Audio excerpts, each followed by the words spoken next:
Hello student, आप सभी का स्वागत है। पिछली वीडियो में हम लोग अकाउंट सब्जेक्ट के चैप्टर 2.5 की बात किए थे, जिसमें हमारा दैनिक पूंजी या जर्नल से आशय था। जर्नल के उद्देश्य, लाभ, महत्व, आवश्यकता हमने पढ़ा था और हमने जर्नल के प्रारूप की बात की थी। ठीक है,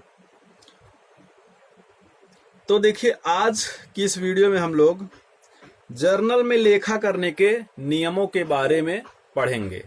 ठीक, तो सबसे पहले तो हम आपको बता दें कि जर्नल में लेखा करने से पूर्व आपको विभिन्न प्रकार के खातों की जानकारी होना आवश्यक है।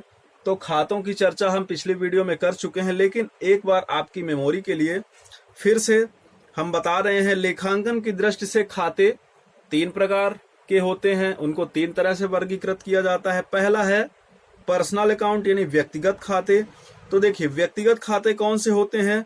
ऐसे खाते जो किसी व्यक्ति, फर्म, संस्था या कंपनी से संबंधित होते हैं, वो व्यक्तिगत खाते कहलाते हैं।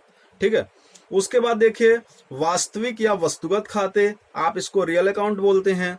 तो ये ऐसे खाते होते हैं जो किसी वस्तु या संपत्ति से संबंधित होते हैं।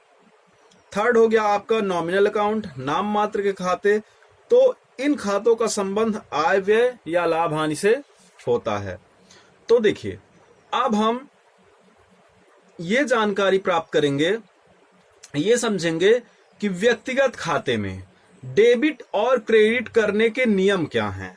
तो देखिए सबसे पहले हम समझेंगे व्यक्तिगत खाते में डेबिट क्रेडिट के नियम। देखिए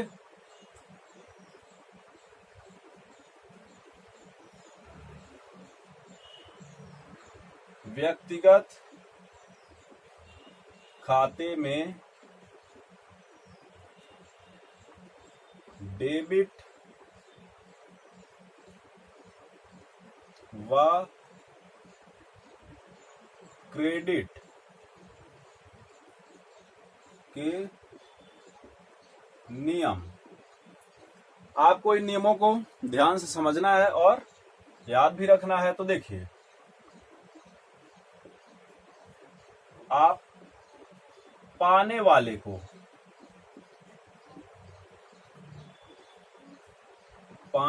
को क्या करेंगे? डेबिट करेंगे। व्यक्तिगत खाते में आप पाने वाले को डेबिट करेंगे और देने वाले को आप क्या करेंगे? क्रेडिट करेंगे। तो आपको ये नियम याद रखना है कि पाने वाले को डेबिट और देने वाले को क्रेडिट। फॉर एग्जाम्पल मान लीजिए पारस से मिले, ये एग्जाम्पल के तौर पे हम आपको बता रहे हैं। पारस से 5,000 रुपए मिले। ठीक है, आपका ये नियम है, रूल, और ये हम आपको एग्जाम्पल दे रहे हैं। ये आपका व्यक्तिगत खाते का रूल है। ठीक है, जर्नल करने के लिए पारस से 5,000 मिले। तो देखिए मिल किससे रहा है? पारस से, यानी दे कौन रहा है? भाई पारस देने वाला हुआ। तो पारस कहां पे जाएगा? पारस का खाता क्या होगा? क्रेडिट होगा। ठीक है, और जो भी प्राप्त करेगा उसका खाता क्या होगा? डेबिट होगा। ठीक, इसके बाद देखिए सेकंड की चर्चा करेंगे। व्यक्तिगत खाते के बाद अब आप लीजिए वास्तविक या वस्तुगत खाता। वास्तविक या वस्तुगत खाता। अब इसका रूल आपको देखना है। तो देखिए आने वाली वस्तुओं को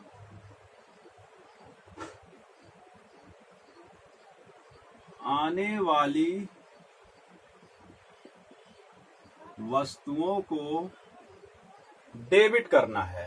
क्या करना है? आने वाली वस्तुओं को आप क्या कीजिए? डेबिट कीजिए। और जाने वाली वस्तु को, जाने वाली वस्तुओं को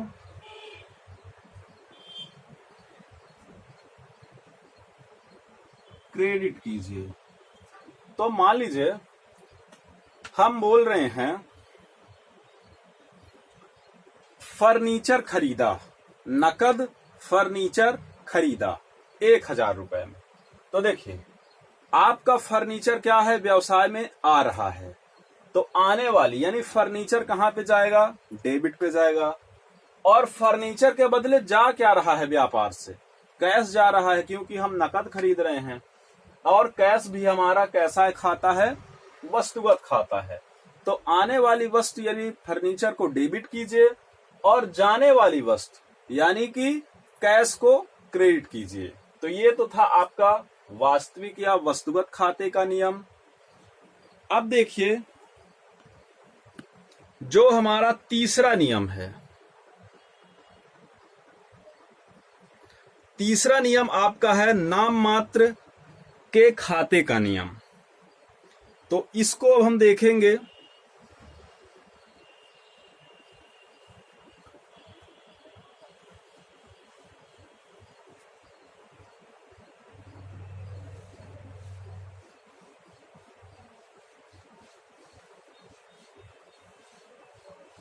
अब देखिए तीसरे खाते का नियम, नाम मात्र खाता।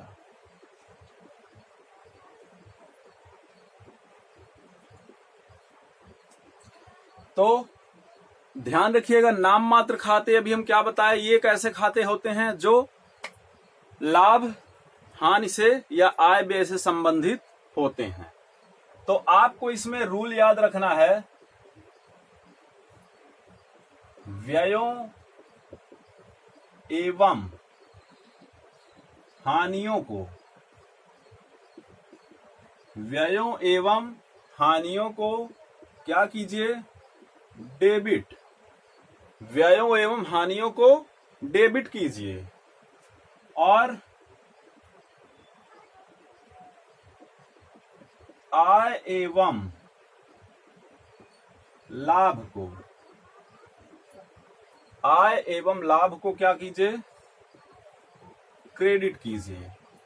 ठीक है, आपको आपका नियम क्या है, व्यय और हानि को डेबिट करें, आय एवं लाभ को क्रेडिट करें। फॉर एग्जाम्पल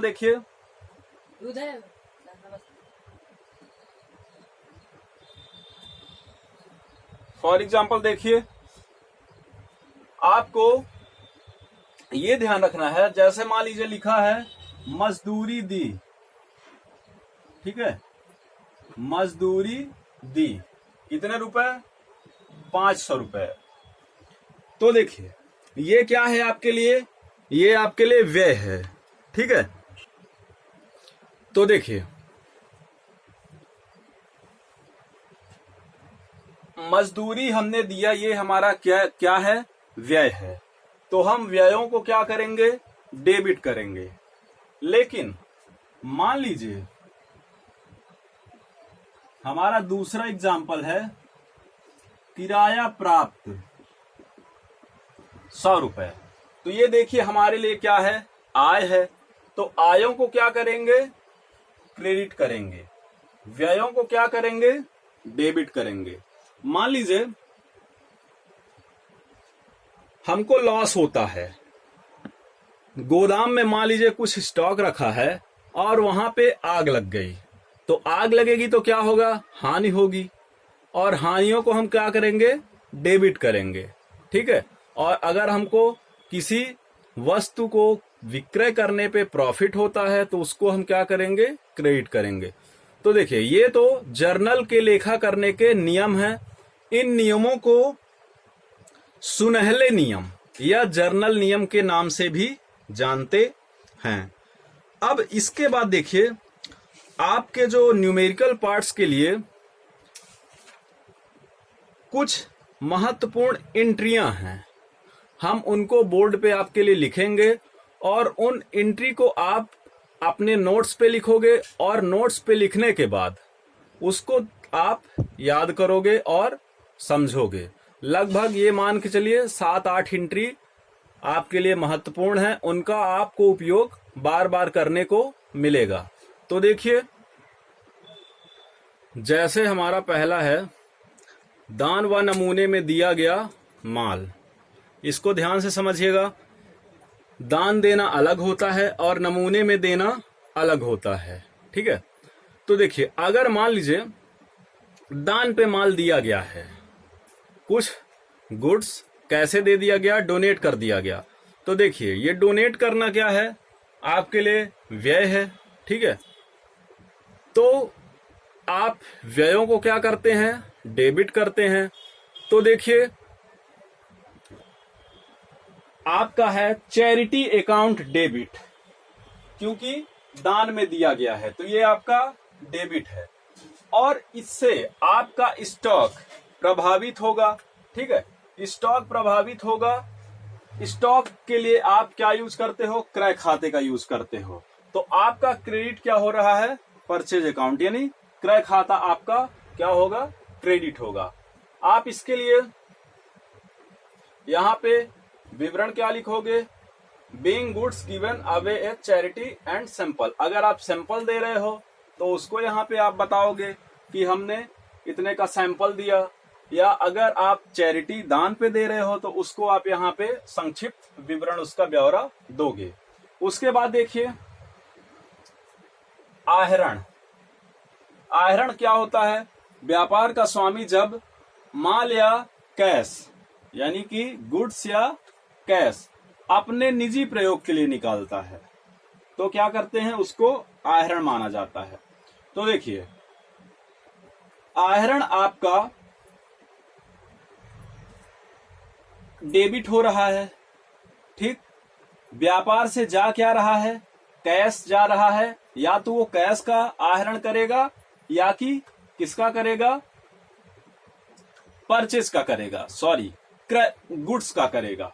तो देखिए, व्यापार से अगर कैश जाएगा तो आपका कैश कैसा खाता है, वस्तुगत खाता है। और वस्तुगत खाते का नियम क्या है, वस्तुगत खाते का नियम है आपका कि आने वाली वस्तुओं को डेबिट, लेकिन जाने वाली वस्तुओं को क्रेडिट। तो कैश अगर जाएगा तो कैश कहां पे आएगा, क्रेडिट में।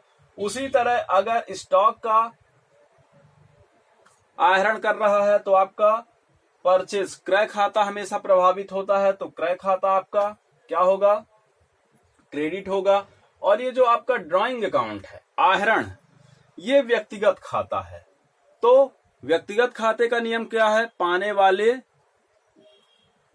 कहने का मतलब पाने वाले को क्या करना है, डेबिट करना है। तो ये आपका इसीलिए डेबिट पे हो रहा है। उसके बाद देखिए, माल चोरी हो जाना या जल जाना। तो देखिए, चोरी हो जाना और जल जाने में दोनों प्रकार से आपको लॉस ही है। तो अगर मान लीजिए, पहली कंडीशन देखते हैं, माल चोरी हो गया, तो उसके लिए क्या होगा, हम अभी आपको बताए थे, ये आपका किस खाते से संबंधित है, नाम मात्र खाते से संबंधित है। और नाम मात्र खाते का रूल क्या था, आय और लाभों को क्या करना है, क्रेडिट करना है, व्यय एवं हानि को डेबिट करना है।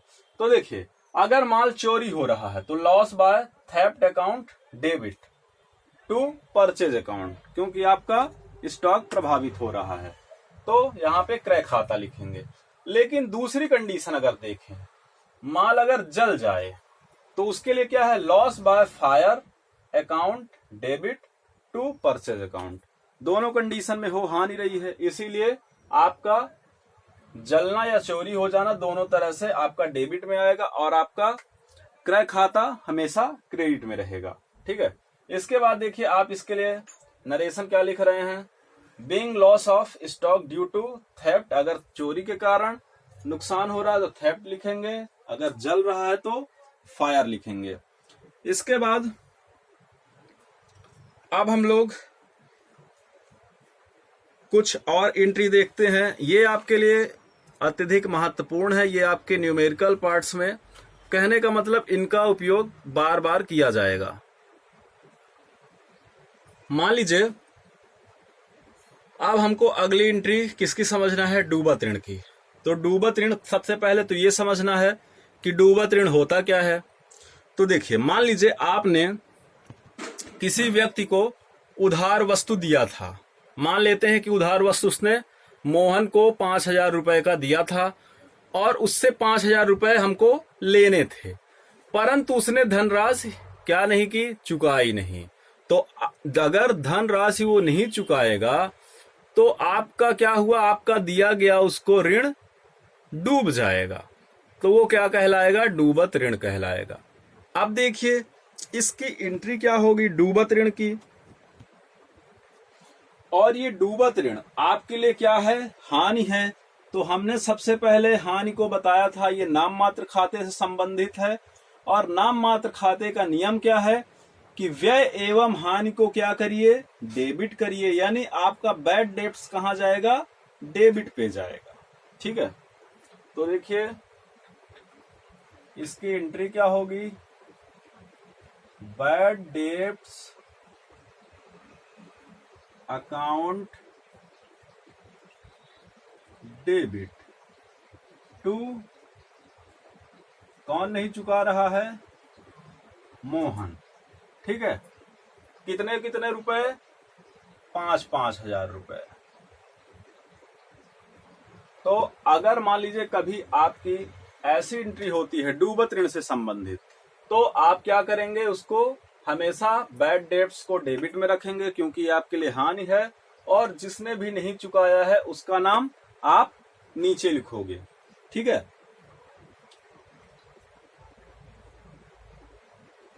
बीइंग अमाउंट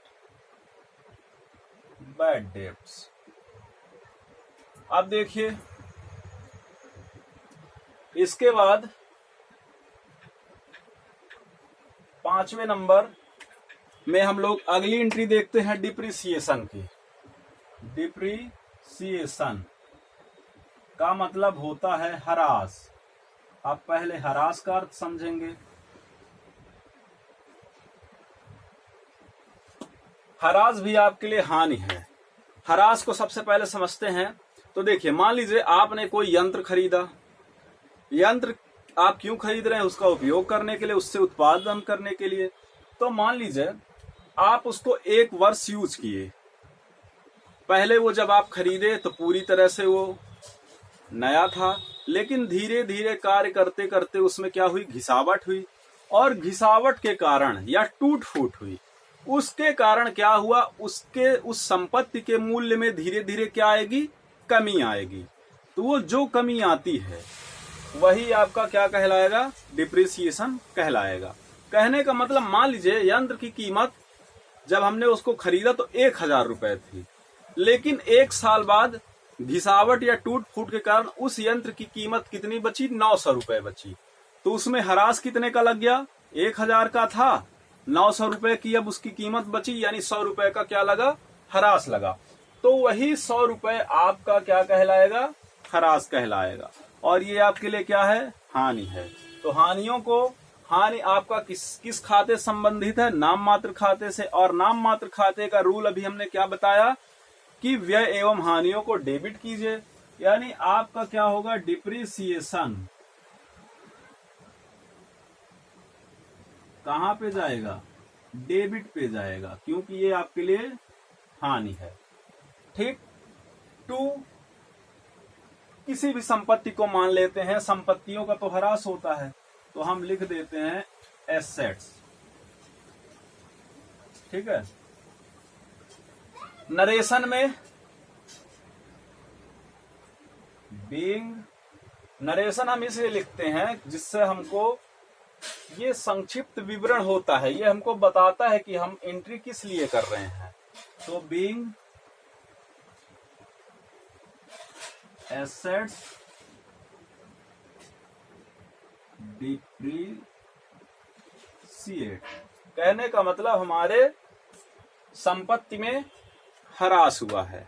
ठीक है, यहां पे अगर कुछ अमाउंट दी रहती है तो आप अमाउंट लिखेंगे, और अगर वो दी ही रहेगी, ये तो हम आपको केवल समझने के लिए बता रहे हैं। अब इसी तरह देखिए आहरण पर ब्याज और एक एंट्री है आपकी पूंजी पर ब्याज। इन दोनों की एंट्री समझते हैं। ये सारी एंट्री आपको बुक में भी मिल जाएंगी। तो आप लोग 2.5 में ये सारी एंट्री आपकी लगभग फर्स्ट नंबर से लेके 15 नंबर तक में दी गई है, जिसमें से लगभग आपके लिए 10 से 12 एंट्री हैं और ये सारी एंट्री महत्वपूर्ण है। आपको बार बार आपके न्यूमेरिकल पार्ट के सवाल जो हैं उनमें इनका यूज होगा। आप इनको सभी को याद करिए। अब जैसे देखिए पूंजी पर ब्याज, तो पूंजी पर ब्याज देखिए मिलना व्यवसाय के लिए क्या है, प्रॉफिट है। और व्यवसाय का जो स्वामी है, व्यवसाय, मान लीजिए, ध्यान से समझिएगा, मान लीजिए साझेदार द्वारा व्यवसाय को पूंजी दी जाती है, साझेदार द्वारा व्यवसाय को पूंजी दी जाएगी और उस पूंजी पर व्यवसाय साझेदार को क्या करे, ब्याज दे। तो देखिए इसमें प्रॉफिट किसको होगा और लॉस किसको होगा, सबसे पहले तो ये पता करना है। पूंजी कौन लगा रहा है, साझेदार लगा रहा है, ठीक। तो पूंजी पर ब्याज किसे मिलेगा, साझेदार को मिलेगा। तो कहने का मतलब साझेदार के लिए क्या हुआ, प्रॉफिट हुआ, और व्यवसाय के लिए क्या हुआ, लॉस हुआ। तो आपको ये ध्यान रखना है कि ये व्यवसाय के स्वामी की आय है और व्यवसाय के लिए हानि है। तो हानि को क्या करते हैं, डेबिट करते हैं, और पूंजी पर ब्याज व्यवसाय के स्वामी को मिलेगी तो उसकी क्या होगी, पूंजी बढ़ेगी।